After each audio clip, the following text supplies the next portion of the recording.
So, John, the pastors and elders at the church decided to give this year, as a gift to all of our members, this book.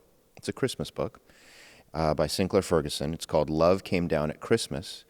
And as I opened it, there must be some mistake, because this is about 1 Corinthians chapter 13, this book. And I thought, oh no, is this a misprint? So why don't you explain to us what's going on here?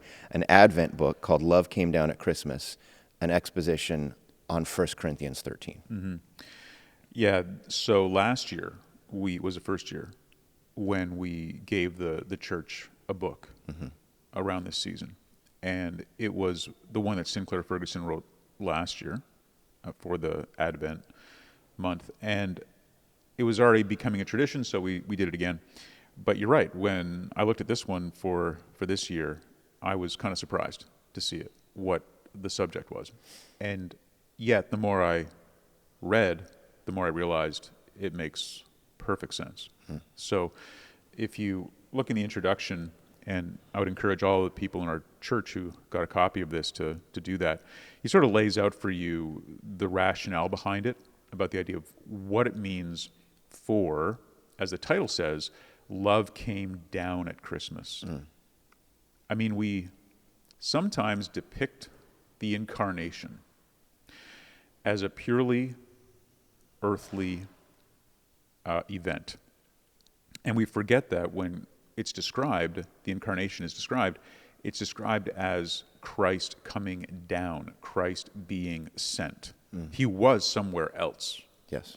Right? I mean, he wasn't obviously created at his birth.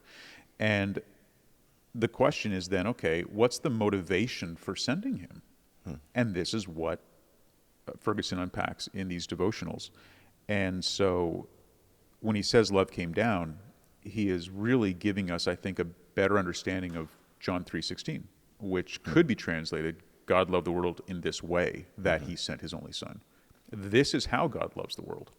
And so this little devotional takes you through 24 days, so it's from the beginning of December until Christmas Eve, and walks you through 1 Corinthians 13, which demonstrates, of course, God's expectation for how Christians are to love one another, and what could be more demonstrative of the very heart of Christmas than to demonstrate the love that God has for us by loving each other.